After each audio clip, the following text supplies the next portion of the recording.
you know.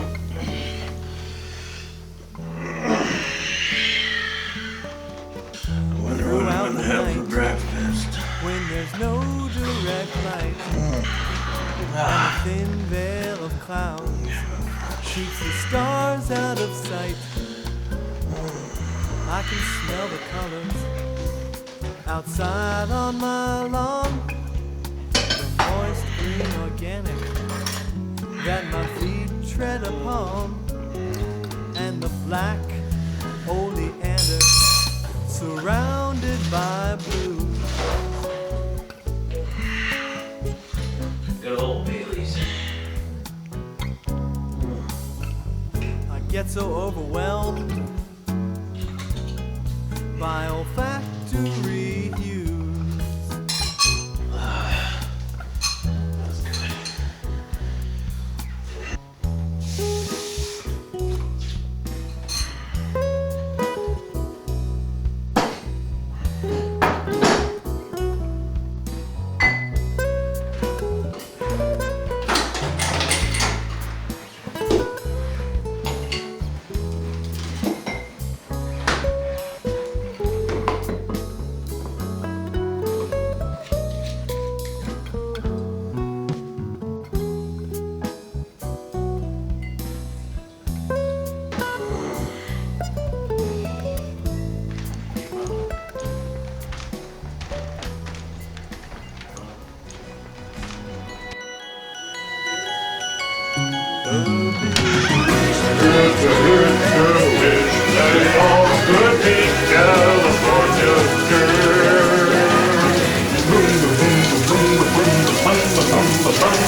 Oh, I wish they all could be California girls. Do do do do.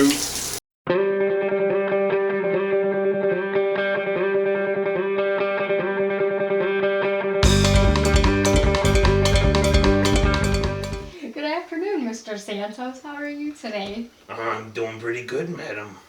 Well, that's great. So, you have a unique name. Is it your given name? Actually, no.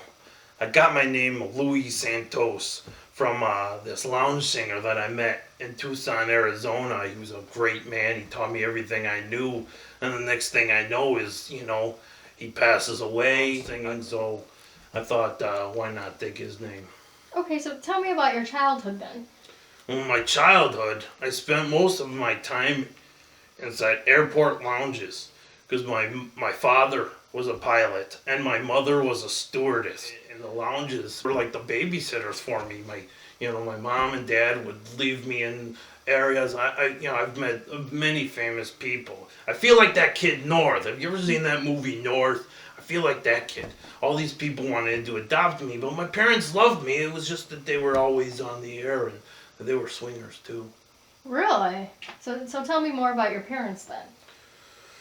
Well, my father, I can just say his name. His name is Al Brinkley Jr., the third. And, no, actually, I can't say their name, I'm sorry, but, it's part of the court order. Okay, so then how did you come about into the lounge singing scene?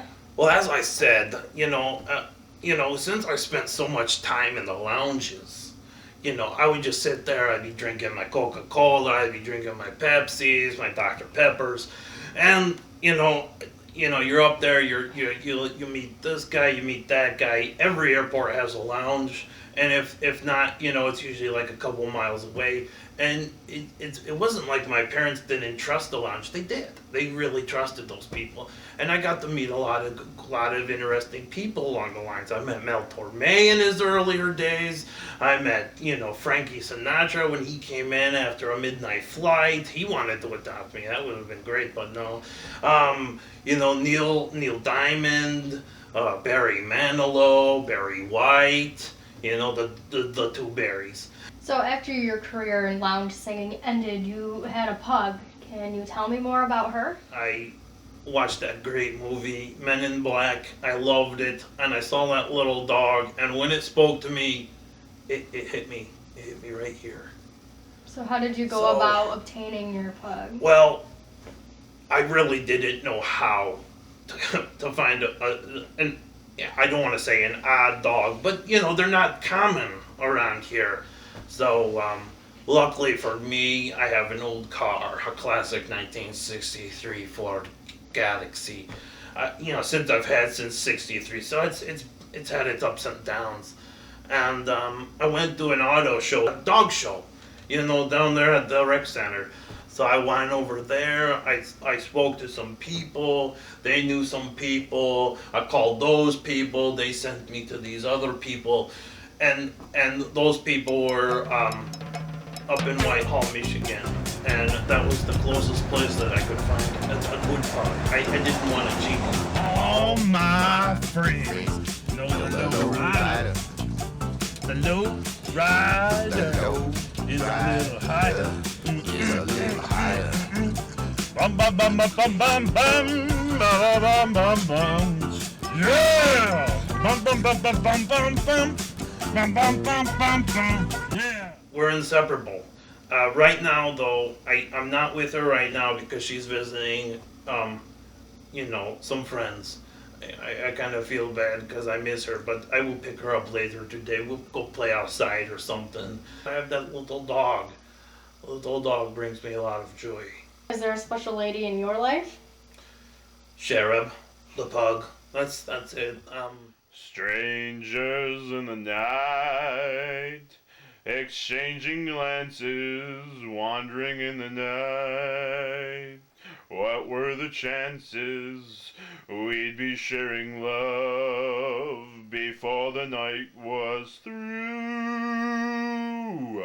Something in your eyes was so inviting. Something in your smile was so exciting.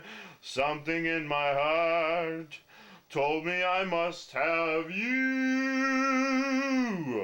Strangers in the night, two lonely people. That little pug, you know, she's very close to me. She's very close. So, and very dear. You know, that's why I call her Cherub. Cherubs are little angels. Chubby, yes, pugs are chubby. So, you know, Cherub works chubby angel. So, yeah, she protects me. She's like my little guardian angel, yes. You mentioned that you attend church services. When did you find religion?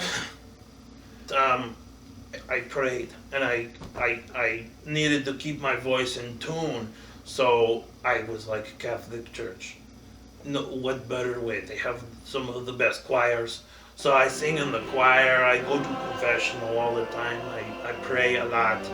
And I pray for a comeback, but, you know, I gotta keep it low for a couple more years. Maybe someday Louis Santos may be famous, but again, famous again.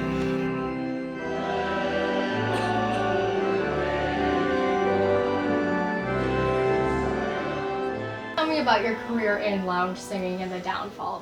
What happened with the lounge singing? Why I didn't succeed was, you know, I was going here. I was spending a lot of money. I never really made it big. I would like open acts for like Barry Manilow and Barry White. You know, I would open up for them. You know, I would do my shtick. They would do their shtick. We'd, you know, get back. You know, pop a couple pills. You know, drink a whole bunch of liquor. And, you know, next morning would be a blur. I'd be in another city doing something else. So, you know, every city has lounges. And it was when I got into Chicago where I really got into trouble with the, and they kind of ruined my career. You know, I was a troublemaker. I was always into things. I was getting my hands in cookie jars that weren't my cookie jars. So, you know, like I said, Hugh Hefner, he was a great friend of mine, a great friend of my parents, but, you know, when you get caught in the grotto with 5 playmates, it's you know, those guys come after you.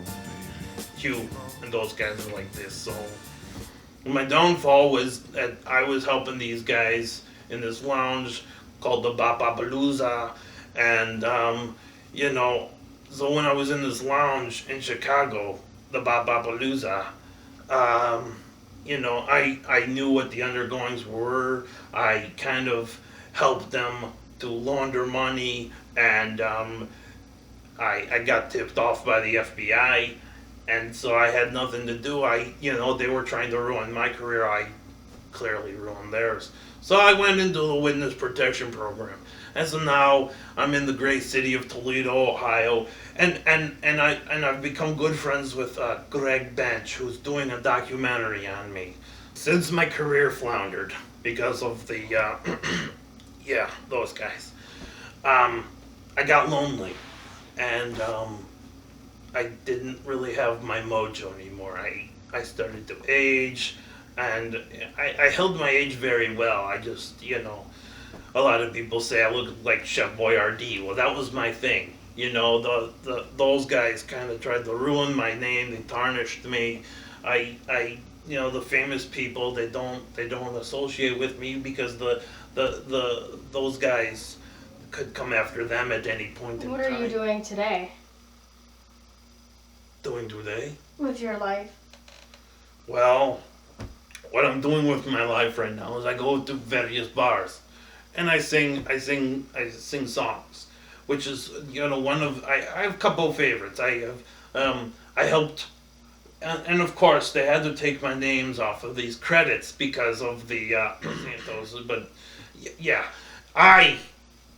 it was Love Boat, and here's one that nobody ever believes, but it's the truth. The Gambler by Kenny Rogers. He was not a country star originally. He was a rock and roll star. He couldn't do it.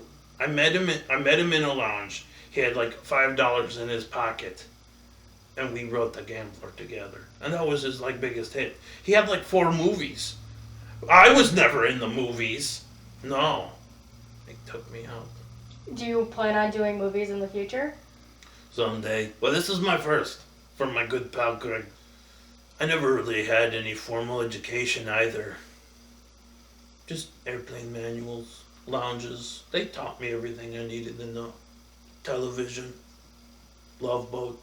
I'm telling you, I wrote the theme for Love Boat. You may not believe it, but I did. Love Boat.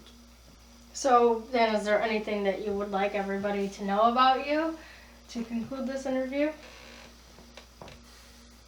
Any comments? No, I have no more comments. Come and see me. Come and see me. You. Come and see me. Request for the Gambler. The I Gambler. thought you were gonna sing Love. Gambler, woo! What? Come on, the Gambler! The Gambler. On a warm summer's evening, on a train bound to nowhere, I met up with the Gambler. We were both too tired to speak, so we took turns of staring at the window at the darkness. Boredom overtook him, so he began to speak. He said, "Son, I've made a life out of reading people's faces, knowing what their cars were by the way they held their eyes. So if you don't mind me saying, I can see you're out of aces. For a taste of your whiskey, I'll give you some advice." So I handed him my bottle, and he drank down my last swallow. Then he bummed the cigarette and asked me for a light, and the night got deathly quiet. And his face lost all expression. Said, "If you're gonna play the game, boy, you gotta learn to play it right. You got to know when to hold 'em, When to hold 'em, know when to fold 'em, fold 'em. know when to walk away, and know when to run. You never count your money. When you're sitting at the table, there'll be time enough for counting when the dealing's done." Well, every gambler knows that the secret to surviving is knowing what to throw away, knowing what to keep, for every hand's a winner, and every hand's a loser, and the best that you can hope for is to die in your sleep. And when he finished speaking, he turned back towards the window, crushed out his cigarette, faded off to sleep. And somewhere in the darkness, the gambler, he broke even. For in his final words, I found the ace that I could keep. You got to know when to hold 'em, know when to fold 'em, know when to walk away, and know when to run. You never count your money. When you're sitting at the table, there'll be time enough for counting. When the dinner's done.